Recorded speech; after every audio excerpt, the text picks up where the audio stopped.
Voici les données d'inclinaison, et c'est le coup de grâce complet pour le globe. Mes amis de la chaîne des effaceurs quantiques passent en revue ces données d'inclinaison et démontrent qu'il est complètement impossible pour ces données d'inclinaison de soutenir un modèle de globe.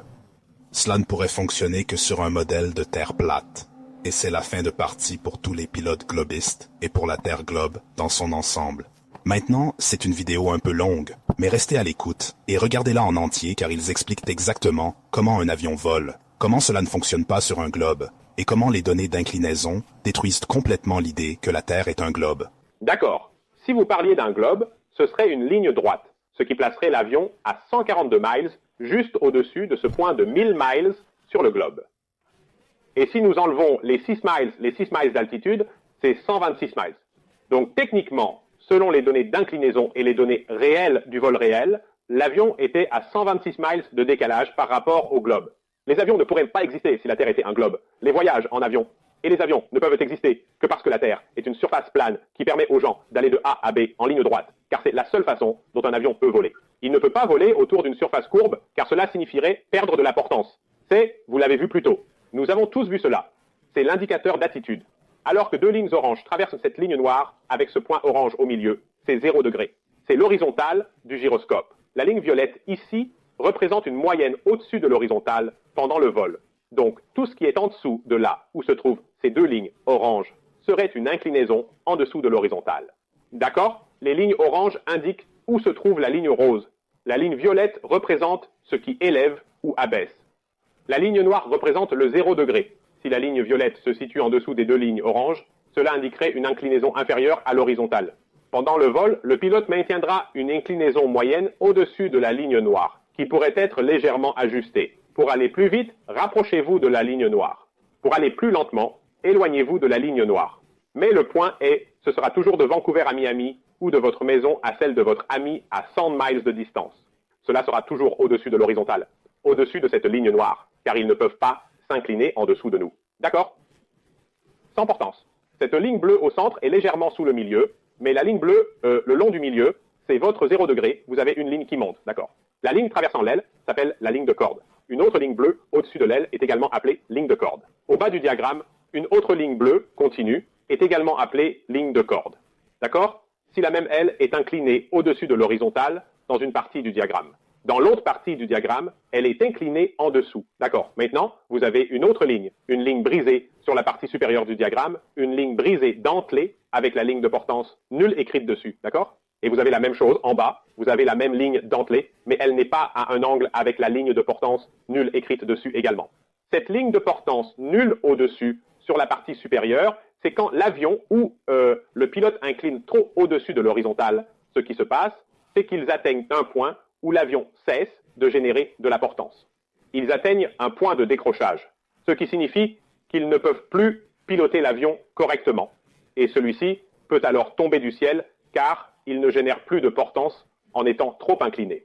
Ici, nous avons un globe avec une ligne rouge dentelée à l'extérieur, représentant une altitude. Pour maintenir une altitude constante au-dessus du globe, suivez la ligne rouge dentelée. Pour cet avion qui commence au point noir au-dessus de l'indication d'altitude, c'est clair. Pour cet avion et ce pilote de voyager autour du globe, disons cette ligne bleue, la longueur de cette ligne bleue, comme un arc, est d'environ, disons un quart, ou un cinquième de l'arc complet, de la circonférence complète du globe pour que cet avion fasse cela.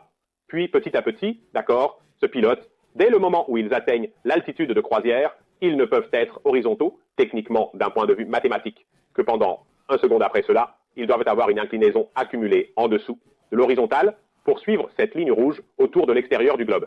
C'est ce que ça doit être. Parce que, rappelez-vous, cette ligne rouge serait le niveau moyen de la mer sur le globe. D'accord? Un parallèle imitant le niveau moyen de la mer à 6 miles au-dessus de 5. Donc la seule façon pour eux de faire cela est d'avoir une accumulation d'inclinaison en dessous de l'horizontale. Et comme vous pouvez le voir par la ligne bleue, plus ils voyagent en ligne droite, plus ils doivent avoir une inclinaison sous l'horizontale. Mais ils ne peuvent pas s'incliner sous l'horizontale car ils n'auraient pas de portance. Donc ils doivent suivre cette ligne bleue droite. Il est impossible de contourner cela. Comment peuvent-ils suivre cette ligne bleue, maintenir une altitude constante, éviter les collisions et aller de A à B en toute sécurité 10 000 fois par jour si la Terre est un globe? Si la Terre est un globe, ils devraient suivre cette ligne rouge sans portance et s'écraser. On ne peut pas contourner cela. Ce n'est pas littéralement impossible. L'effet de portance empêche un avion de voler autour d'une surface convexe. C'est impossible. Ils ne peuvent pas le faire car ils doivent rompre cette ligne bleue, cette ligne horizontale bleue, pour suivre cette ligne rouge dentelée. Ils ne peuvent pas le faire sans portance. Sans portance, c'est comme si votre vache n'avait pas de roue. Vous n'allez nulle part. Pour Globetardia, juste pour donner un peu de contexte, lieu Honolulu, Hawaii date 13 février 2018, avion Boeing 777, opérateur United Airlines. Le texte indique que le 13 février 2018, vers 12 heures, heure standard hawaïenne HST, un avion Boeing 777-222 exploité par United Airlines en tant que vol AN175 a subi une séparation en vol d'une pale de ventilateur ainsi que du conduit d'entrée et des capots de ventilateur du moteur droit numéro 2 Pratt & Whitney pendant un vol de croisière en route vers l'aéroport international Daniel K. Inouï, Honolulu, Hawaï, alors que l'avion était en vol de croisière au niveau de vol 360, soit 36 000 pieds. L'équipage de vol a entendu une forte détonation suivie d'une violente secousse de l'avion. Cela a été suivi par des avertissements de décrochage du compresseur. L'équipage de vol a coupé le moteur, déclaré une urgence et s'est dirigé vers l'aéroport international national de Honolulu pour un atterrissage sur un seul moteur sans autre incident. Atterrissant vers 12h37 HST, les 364 passagers, 2 pilotes et 8 agents de bord ont débarqué normalement à la porte et il n'y a eu aucune blessure.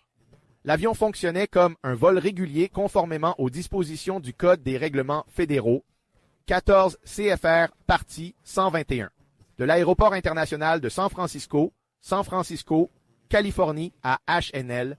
Une petite chose de plus que Brian abordera qui est incluse dans ce document et est le coup de grâce pour un Globetardia. Il montrera cela et ironiquement, cela s'accorde avec mon exemple sur le Globe Terminator. Comme sur l'axe des X juste ici, il y a 800 heures.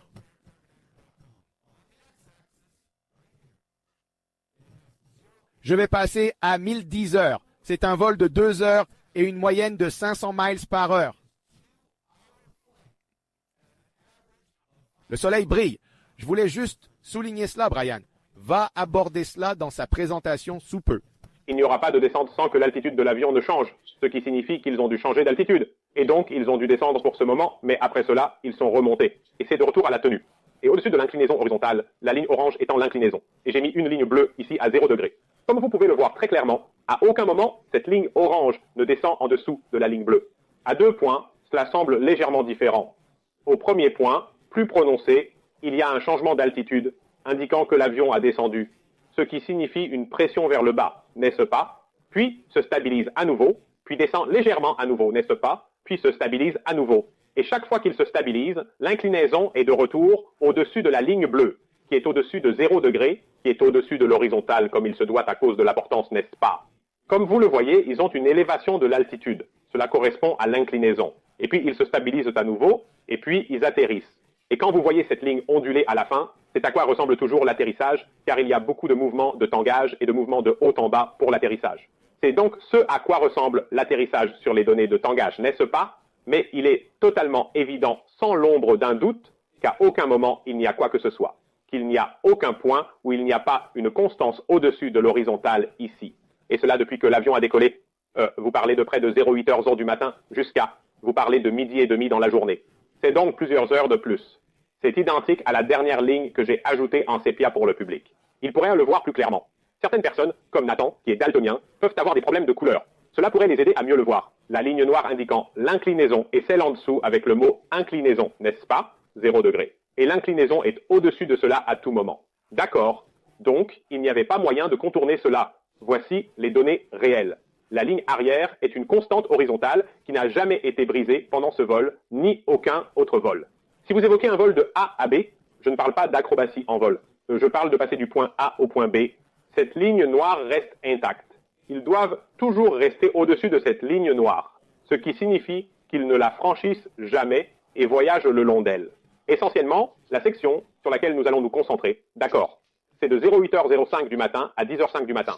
Donc, il y a 2 heures où il n'y avait pas besoin de changer d'altitude. La pression d'altitude reste constante, environ 45 000 pieds. L'inclinaison reste horizontale, sans besoin de changer d'attitude. Il n'y a pas eu d'inclinaison vers le haut ou le bas. Cela a duré 2 heures sans interruption. Cela signifie que l'avion a volé à 500 miles par heure, car nous avons calculé avec la vitesse de l'air, atteignant 5000 miles, d'accord? C'est ce mile-là, d'accord? Pendant 2 heures, c'est 1000 miles. Donc, il y a eu 1000 miles de vol où, à aucun moment, ils n'ont dû changer d'altitude. Ils n'ont pas eu à changer leur inclinaison, probablement constante, à plus 3 degrés au-dessus de l'horizontale, pendant 2 heures.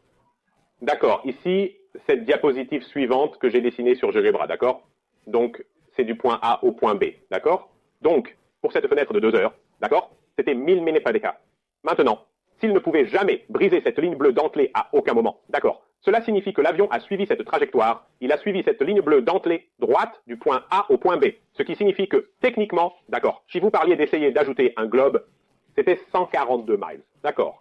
Si vous parliez d'un globe, ce serait une ligne droite qui placerait l'avion à 142 miles au-dessus de ce point de 1000 miles sur le globe à mi-chemin. Et si vous enlevez les 6 miles d'altitude, c'est 126 miles. Donc, techniquement, selon les données d'inclinaison et les données réelles du vol réel, l'avion était à 126 miles de décalage par rapport au globe. C'est ce que cela montre. Mais, plus important encore, cela montre qu'il n'y a pas de globe parce que cela ne peut pas être, parce que les avions ne volent pas comme ils le devraient et que la Terre est un globe. C'est impossible.